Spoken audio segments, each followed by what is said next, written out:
Hello and welcome back to Whitney Alex Works recap of The Bachelorette Season 19, Episode 3. In this episode, Gabby and Rachel have had enough of the wishy-washy behavior of a lot of the men. They challenge them to finally pick a lane. Do you want to pursue Gabby or do you want to pursue Rachel? But many of the men still haven't decided even after week 3 of who they want to pursue, and it causes a lot of friction as Gabby and Rachel have finally had enough with the status quo so far. Let's dive into episode 3. Week 3 begins with the 21 remaining men at the Bachelor Mansion, many of them still undecided about who they want to ultimately pursue a relationship with.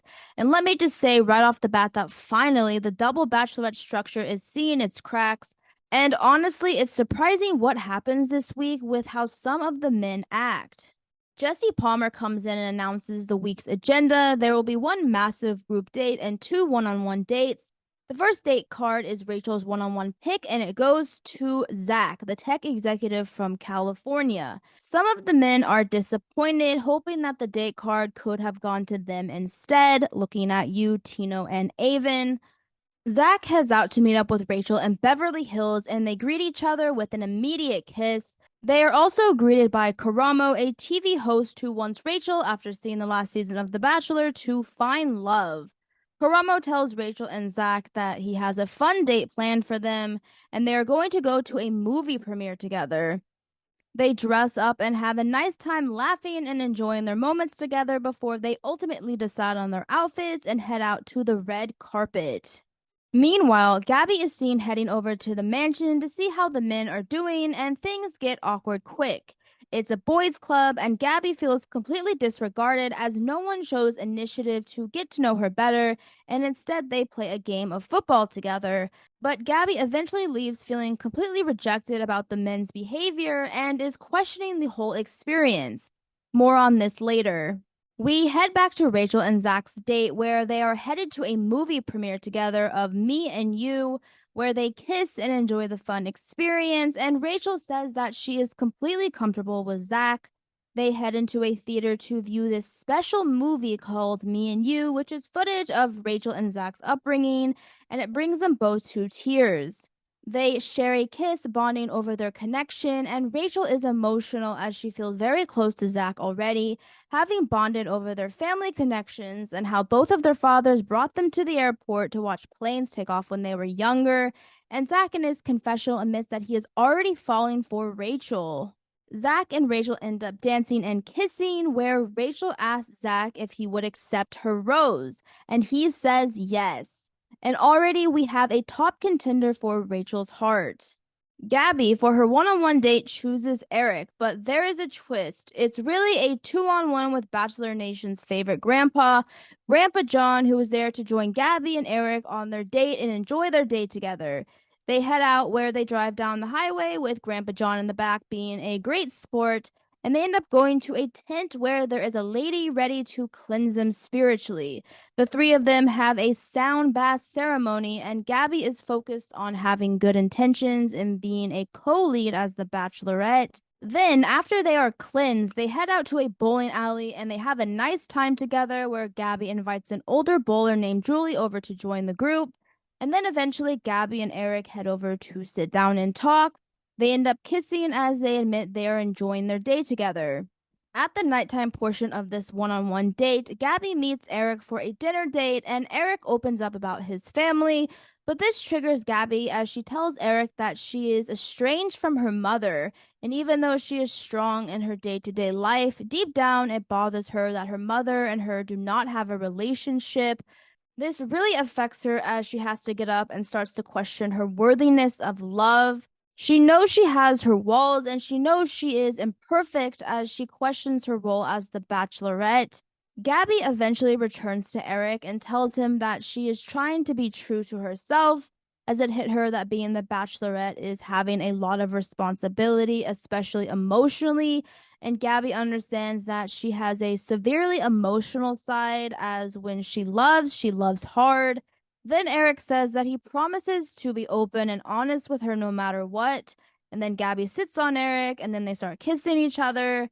They both admit that they like each other, and Gabby ends up giving the rose to Eric. Next up is the massive group date, a 19-2 ratio, and we see a familiar face. Franco, the photographer, who is ready to take group pictures of the group. There are a bunch of quirky photo shoots, and of course, there are more censored black squares where Jacob gets to wear a leaf.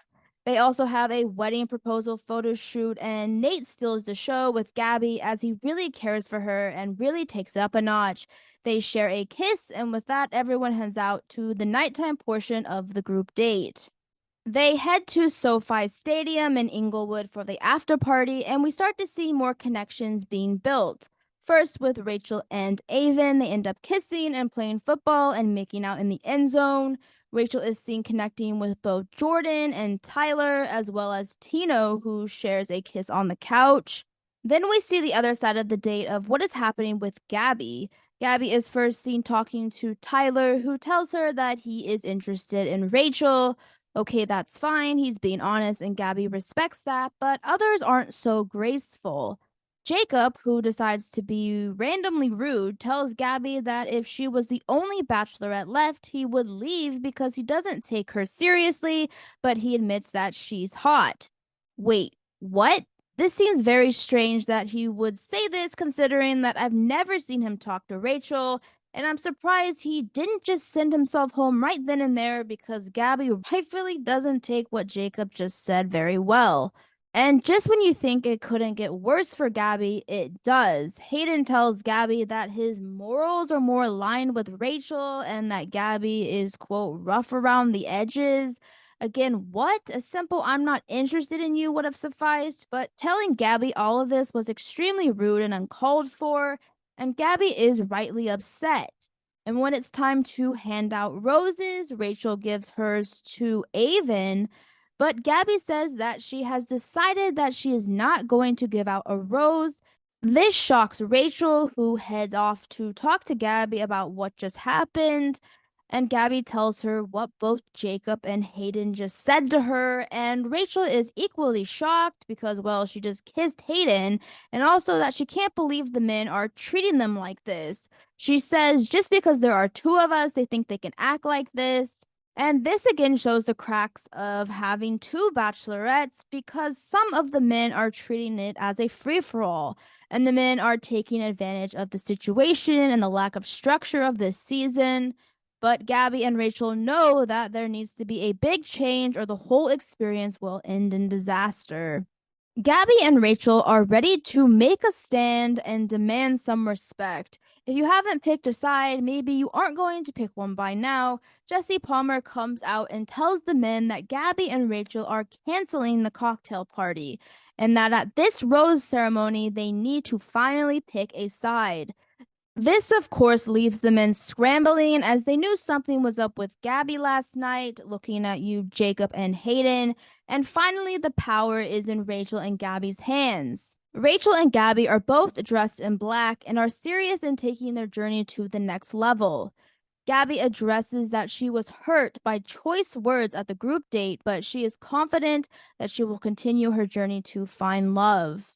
As a recap, Avon, Zach, and Eric are safe, and there are now two separate groups, one for Gabby's love and one for Rachel. The rose ceremony begins with Rachel calling out Tino's name first. He accepts her rose. Gabby calls Nate, and he accepts her rose. Next, Rachel calls Logan. He accepts her rose. Gabby calls Johnny next, and he accepts her rose.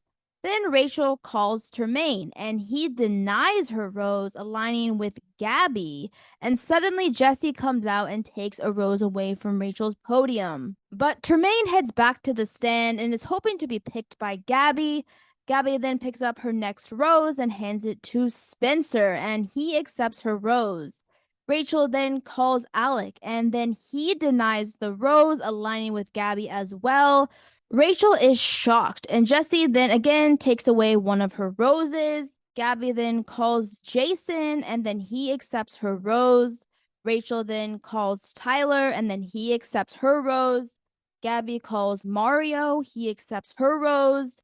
Rachel calls Ethan, he accepts her rose. Gabby calls Kirk, he accepts her rose. Rachel then calls Jordan, and then he accepts her rose. Gabby then calls Quincy, and then he accepts her rose. Then Rachel calls Meatball's name, and he decides to deny the rose, suddenly holding out for Gabby. And Rachel feels humiliated through this experience, and it's starting to get to her. And now there are two roses left. Gabby gives her last rose to Michael. He accepts her rose. And Rachel gives her last rose to Hayden. Boo. But he accepts her rose, which means Jacob, Meatball, Termaine, and Alec are going home. 17 men remain. Question mark. The question mark appears because at the end of the episode, Meatball has a sudden change of heart and decides to talk to Rachel, explaining his rash decision and hopes that she will offer him a rose again to try it out, I guess. It's all, of course, left on a cliffhanger, so we will get to see what happens with Meatball in the next episode and see if Rachel is willing to give him another chance. So, wow, what an anger-inducing episode. First, with the wishy-washy procedures of having two bachelorettes, and second, the behavior of some of the men on this season.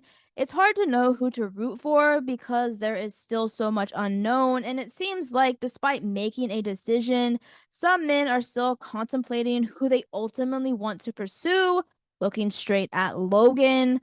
Well, we will leave it there for now and take a much needed breather before the show heads off to Paris for the next episode.